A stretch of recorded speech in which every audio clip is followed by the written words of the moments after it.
morning. It gives me great pleasure to introduce a very good friend of mine. Larry Levy and I met about 7 years ago, and together we found we had a passion for helping people find jobs. And Larry said, I want to do a job search workshop for Hessel Church. I said, I'm on board. So he and I have done that several times together. Our friendship has grown, and Larry comes to us from another Rotary camp, and that's not where we met, but I found out, reminded today, we have a couple things in common. He and I are both San Jose State Spartan graduates, and we're both skin cancer survivors. So Larry's background is quite extensive. He's been around for a couple of years. He was first a graduate at San Jose State, then went to serve on the San Jose Police Department for a while. He said he wrecked too many police cars, so they bumped him from that. Then became a probation officer in San Jose Milpitas, and then worked for, up here in Marin County for a while, worked for Bechtel, a big multi-conglomerate engineering firm, as all of you know. Larry has a couple of passions in life. In order, I would say, and you can correct me if I'm wrong, Larry. One is a passion and a worship of his God. Second, wonderful lifelong marriage of 28 years to his wife, Loa. Thirdly, a passion for employment law.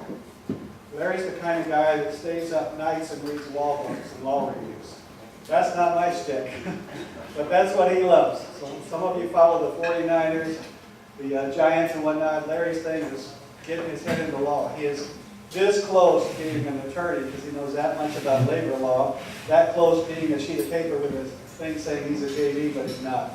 And finally, a very close sport would be Larry has a passion for helping young people see what the long, dark tunnel looks like if they continue in their painful and dysfunctional way of life. So he saw that, and he saw a way to help those kids.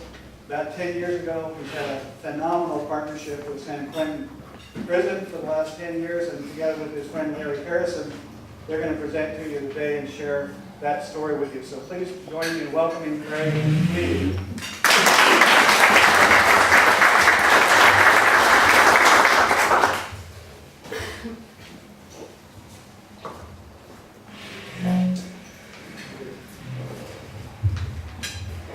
Good morning. I want to begin this presentation by both myself and Larry Harrison by telling you a story.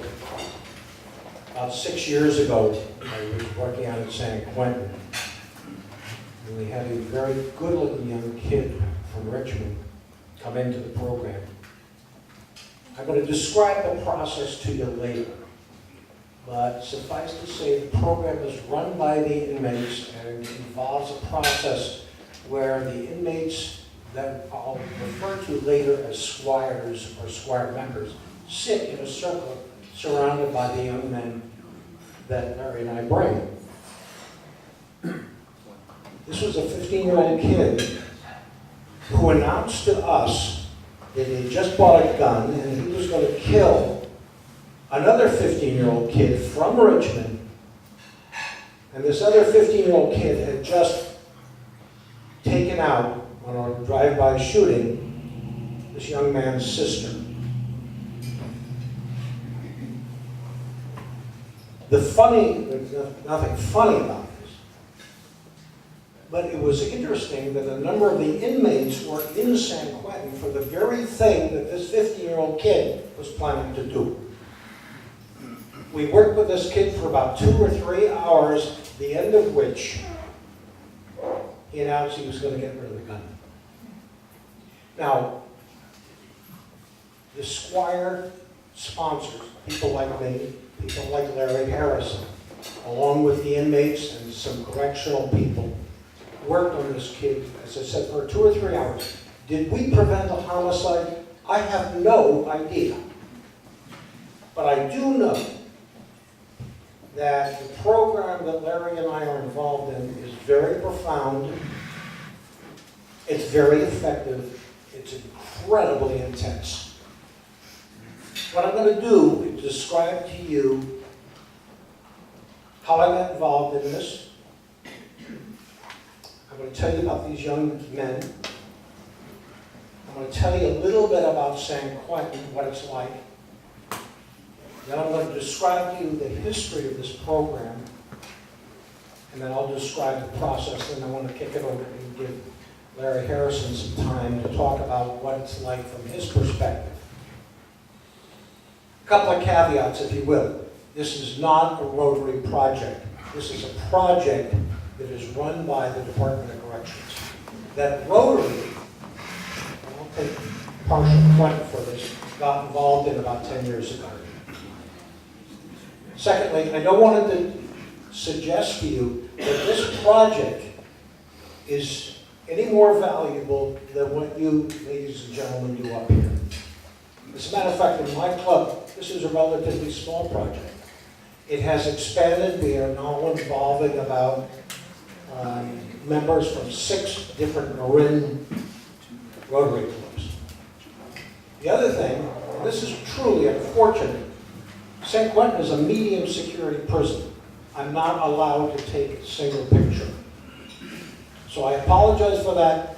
You're going to have to get a sense about this program from listening to me and listening to Larry. Anyway, I started this process about in 2005 when I was with my vocational committee, and I was looking for something to do with a bunch of kids. And I discovered this alternative high school in Nevada called Marin Oaks. Marin Oaks catered to young men and young women who were having difficulty adjusting to the normal high school. As a result, they got involved in this alternative high school that had the young people study in the morning, in the afternoon they took jobs in the community. I got involved in this. I became very passionate towards a lot of these young people. As a result, I invited out every Tuesday morning at 8:30 in the morning a Rotarian from my club to talk to these young kids about how to get a job and, by extension, how to be a success in life. And during this process, it was very effective, by the way. The kids, because of their background, were very difficult to reach. Their ability to focus was somewhat limited. So I happened to work out at a gym in Nevada, and I worked out with a bunch of correctional officers. And I said, how would you guys feel, this being the correctional officers, if I took a bunch of these young men, and unfortunately we couldn't bring young women, to San Quentin, let them meet with some of the inmates and let them see firsthand the consequences if they make some bad decisions in life. And the good news is that I was informed that San Quentin had a program that goes all the way back to 1964. It's called SQUIRES. And that stands for San Quentin Utilization of Inmate Resources, Education, and Services. Completely run by the inmates, overseen by correctional staff. I was thrilled, just thrilled. And I began to take these kids out there and then attract other Rotarians like Larry into this process. Now let me tell you a little bit about these kids. These are kids from dysfunctional families. It is rare that they have both parents in the home.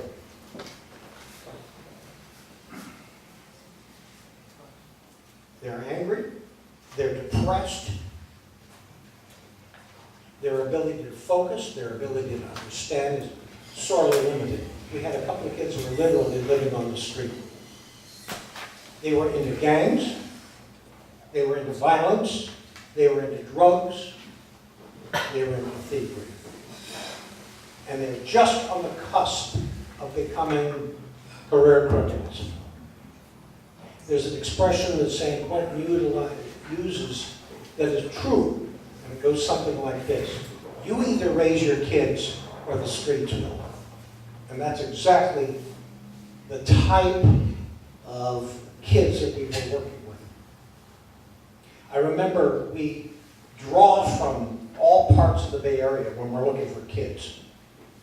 We even have a relationship with LAPD. They literally send kids up, either by airplane or by bus, overnight, and come into this program during Saturday.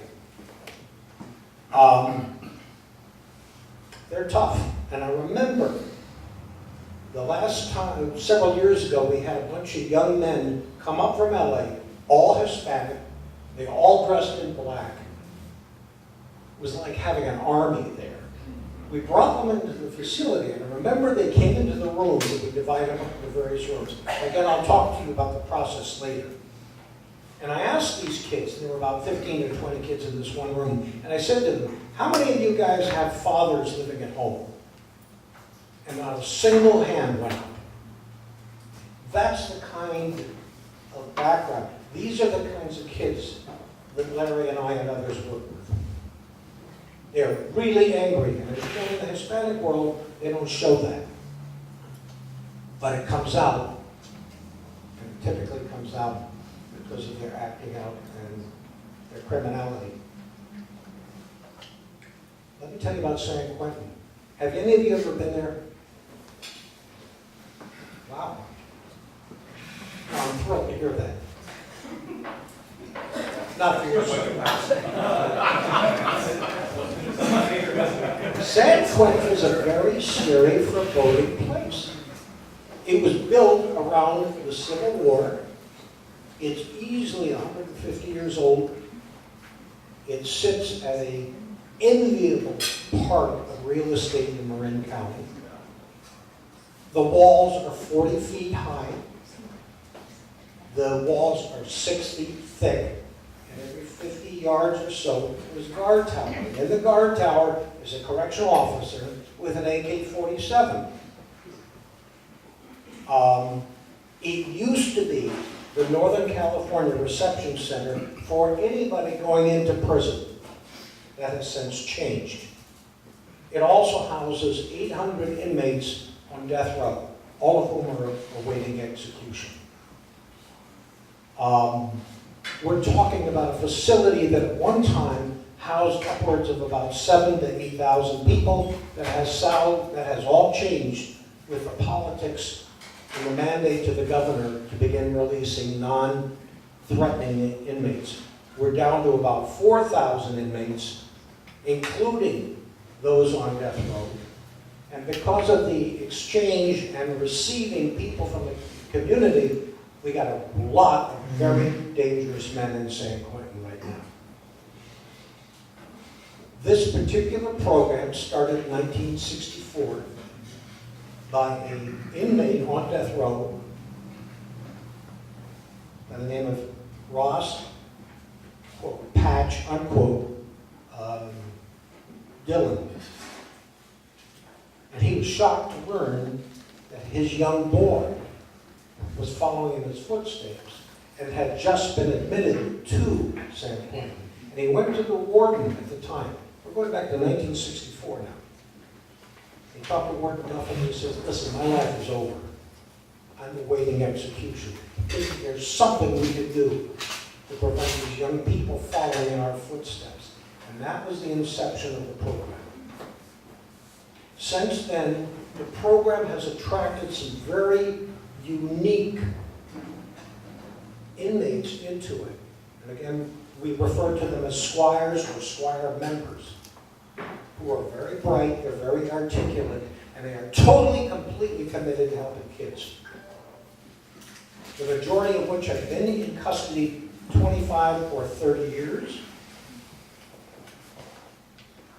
Virtually every single one of them is a convicted murderer. They are not on death row. They are serving time, and as I said, anywhere from 25 to 30 years. I'll never forget, as a unique phenomenon, many, many years ago, we would sit at lunch, and I talked to about 4 or 5 of these guys, for whom I've gotten to know rather well, and appreciate and respect. There were about 5 or 6 of them at this table having lunch, and we were talking about strategies to deal with one particularly difficult kid. And it suddenly occurred to me, I'm the only one at this table who hasn't killed somebody. And that was the truth. They're bright, they're articulate, they're committed. They're incredibly savvy, and they can pick up on kids just like that.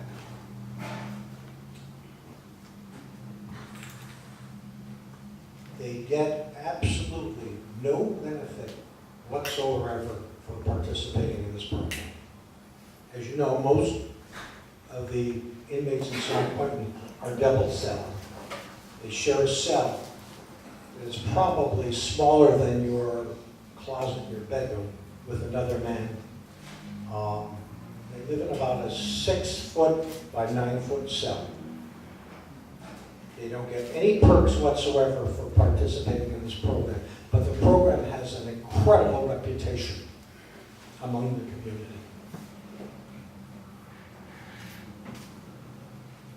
I've been fortunate enough to bring to this program virtually all of our district governors.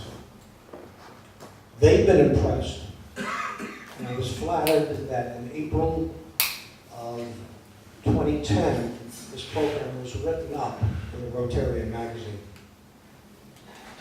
I learned a very valuable lesson, by the way.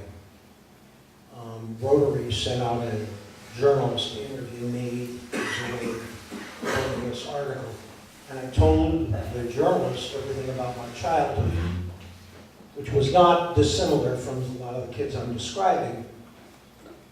And all of a sudden, 2 million Rotarians throughout the world knew more about my life than my own sister did, which was somewhat of an embarrassment to me.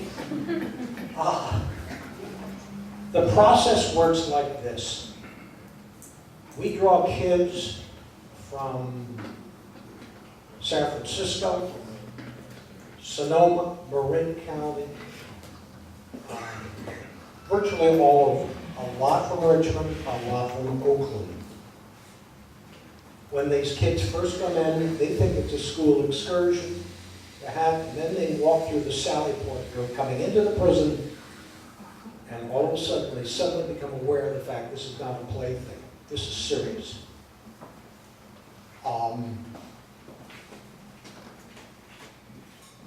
The process involves us sitting around in a circle with these young men and the inmates. The inmates begin to describe to these young people how the things they did as a young person that got them incarcerated in the first place.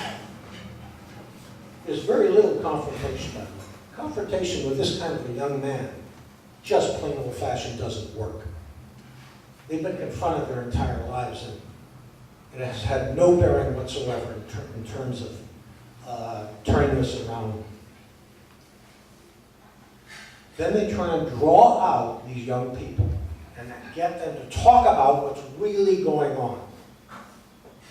What's their experiences at school, what are their experiences on the street, what are their experiences in gangs. And more often than not, the number one thing that comes up is that we're dealing with kids who are flat out angry. And they show it by going out on the street. The process goes on for a couple hours, and then we take them on a tour of the entire facility. We take them to a section of the prison in which what they call R&R, which basically means release and repair, and we put them in cells and we let them know what prison life is really like. We take them to either the Catholic or the Presbyterian chapel, we take them to the library, and we take them to the foyer in front of death row. Finally, we give them an inmate's lunch, and then we take them out to the cell blocks. The cell blocks are rather unique. Imagine a 50 to 60 foot building with 5 tiers of cells on both sides of the building. It is quite common for there to be 700 or 800 inmates housed in one building. We're talking about a very large building, as I said, with 5 tiers of cells. It can be very dirty, it can be very grimy. We make we go out of our way, and when I say we, I'm talking about the inmates. Inmates will explain to them just the mere simple fact of showering and how dangerous that can be. Because the shower nozzles are pre-selected based upon race. You guys follow me on this? The first 3 nozzles are for white guys. The next 3 nozzles are for Afro-Americans. The next 3 nozzles are for Hispanic. And God forbid you shower in the wrong nozzle, you're going to get knifed. And inside these buildings are 2 catwalks where a correctional officer walks around with an AK-47, and his job is to maintain the security of what goes on inside the building. This is where all the gang rapes occur. This is where all the fights occur. This is where trouble really begins. As I said, it's a very foreboding place. It's a very scary place. We try and get these kids to come back month after month, because frankly, we can turn on a kid in 6 hours. We start at 7:15 in the morning, we go all the way till 2:30 in the afternoon. I want to close my side of this presentation by reading something to you. Because when Rotarian magazine came out, I got an email from an incoming president of a Rotary Club up in Sacramento. And he said, I'm going to read just a brief paragraph of an email he sent to me.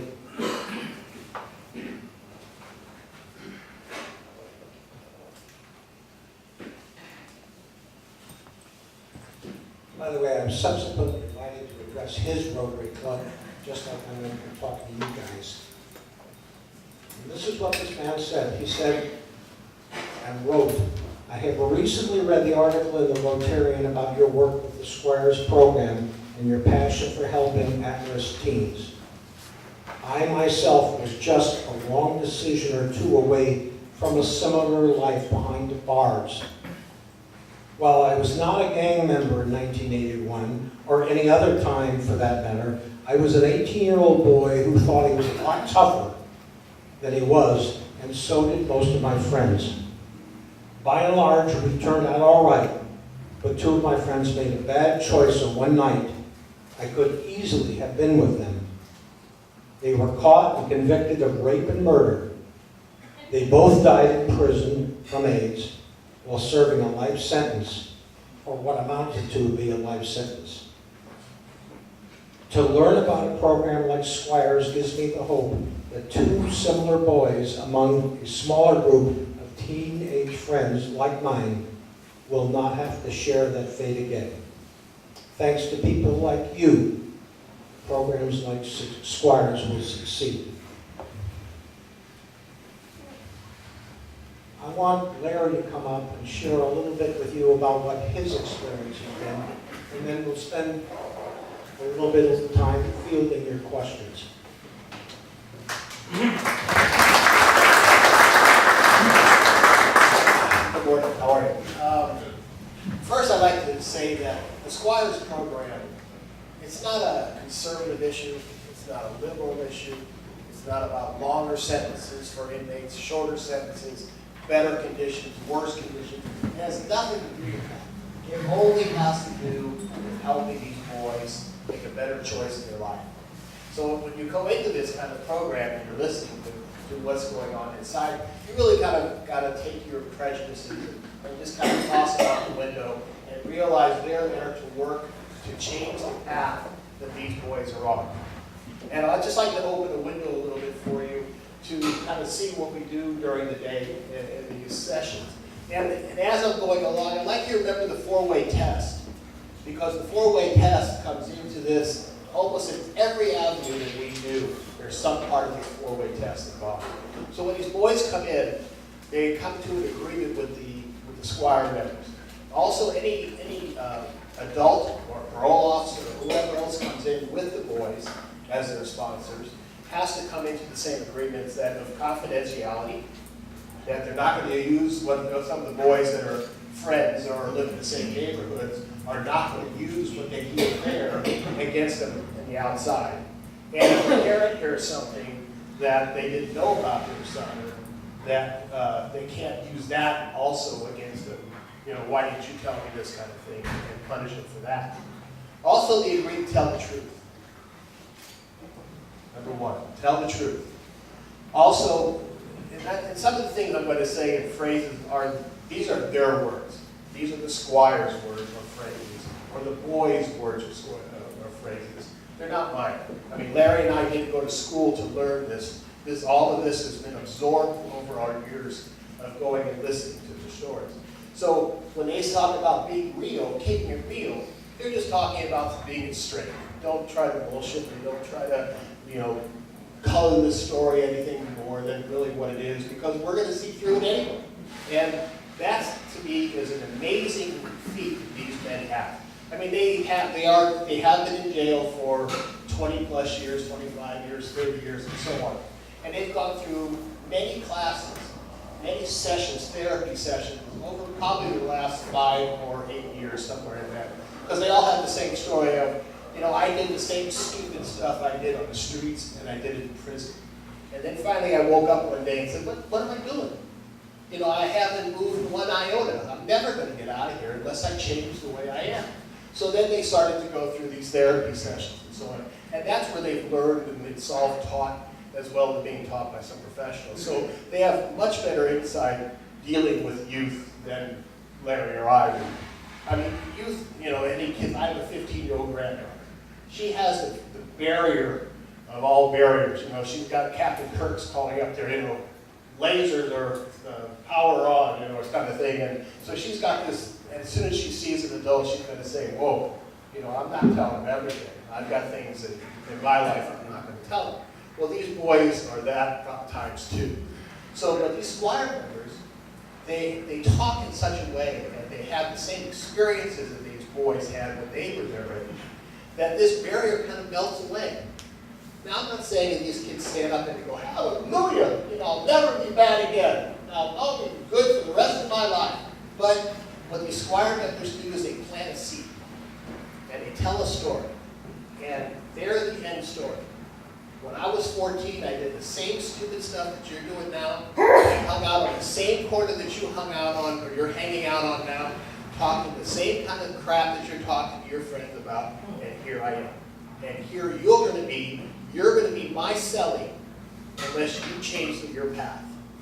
That's a pretty powerful message. I mean, it's not a message from an adult saying, you better be good. No, you better be good, because here's the guy that they made me work at. And, what you hear a lot from these Squire members is it's like looking at a mirror.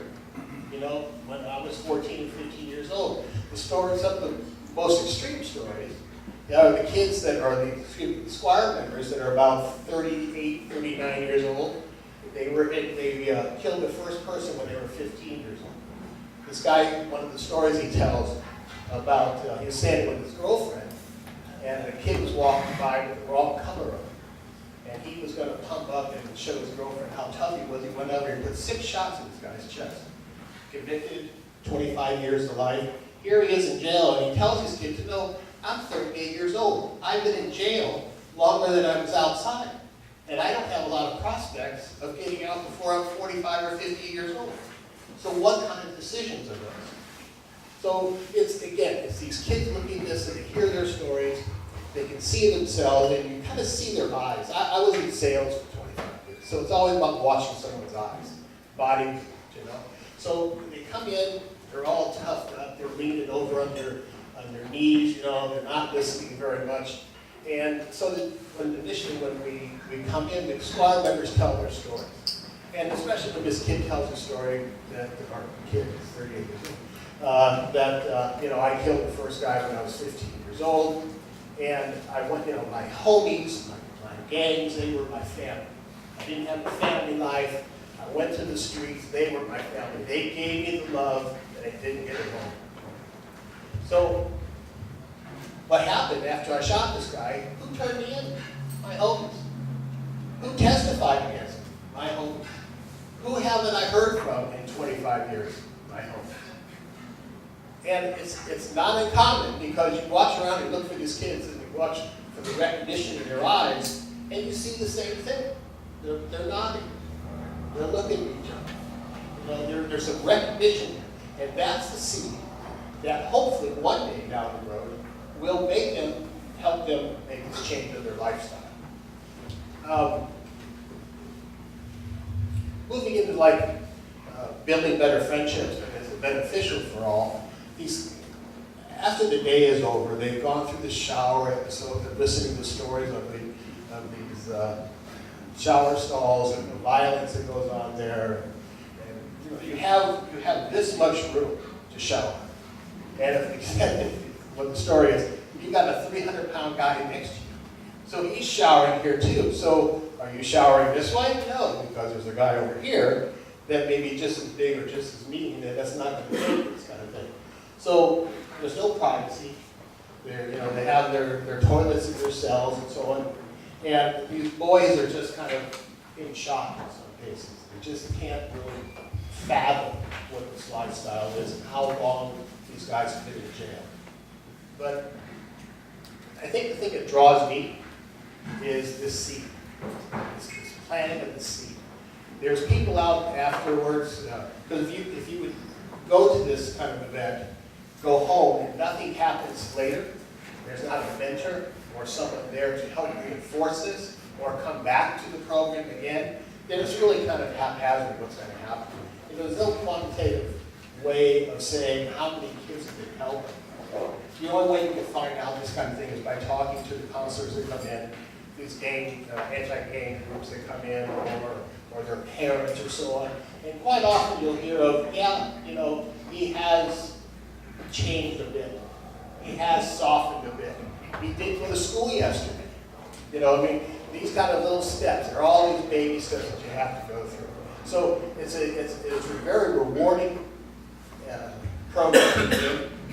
I think it's very difficult for some people to go in, not to listen to the stories of the kids and the squires, the conditions that they live in, the number of years they've been incarcerated. It's not as much the bad language or screaming or yelling. I mean, it's not that at all. That program was on a couple of years ago called Scare Straight. It didn't work. It was for 1 year, maybe 2 years. It's nothing at all. The model of the squires is conversation, not confrontation. Anyways, I want to close this off by letting you know we do have a follow-up support program at Novato High School. I want you to know, by the way, the impact Rotary has had on these inmates and this program out there. I was approached a couple of years ago. They want to start their own Rotary club inside. Attendance will not be a problem. What are your questions? What are your thoughts? What are your comments? I just was wondering why, would it be beneficial to start this sort of thing in lower grades or for youth versus somebody at high school? Right now, I was a probation officer at Sacramento Juvenile Hall, and it's a way of life. Those kids come in there, and that's all they know, and it's their family, and they know who their cousins in there, and their aunt and uncle were in there before them. And it just seems so like there's no break in it. It's just a way of the life. program is open for kids of boys 11 to 17. So you have them here from middle school. Oh, you did, okay. Yeah, right from the start. We have a great relationship with the Novato Police Department. Larry is on their board of directors. They clued us in on a young man who was 11 years old at an elementary school. We're now working with the principal. I'm personally mentoring him. He's 11 years old. And he's acting out already, stealing, he's already into it. So your comments well taken. Other questions before, please. I had the opportunity to witness a lot in the visiting room waiting to visit an inmate, and it was one of the most discouraging things ever, because here are two moms on opposite sides of the room holding their infants and laughing that the infants are giving each other other gang signs, and it was one of the most discouraging things. I thought this cycle will never be over. It's discouraging. Other comments? Yes, sir. What type of follow-up do you do after this Squires program? You mentioned something that they do at the school in Nevada. What do you do to kind of keep this going, keep it in their minds, or try to redirect the kids? We are trying to, again, there's a follow-up group at a high school that our club is paying. We're paying for the facility to do this. It's not as good as it should be. And as you guys probably already know, this is not an individual property kid. This is a family problem requiring family work. But there are groups out there, Antioch, Oakland, Richmond, Green City, that meet every week. And they meet with these kids and mentor these kids, all the time. So those groups are the ones we're really trying to continually get into this program, because we know there's going to be follow-up. I mean, one group in Antioch that we work with very closely demands that both parents, and both parents are around, come to San Quentin with the kid in order to be able to hear what their point of view is. I mean, I'm a parent, I have the same mistakes a lot of parents make when you're so angry sometimes. You don't want to hear it. You just don't want to hear it because you've heard the same thing over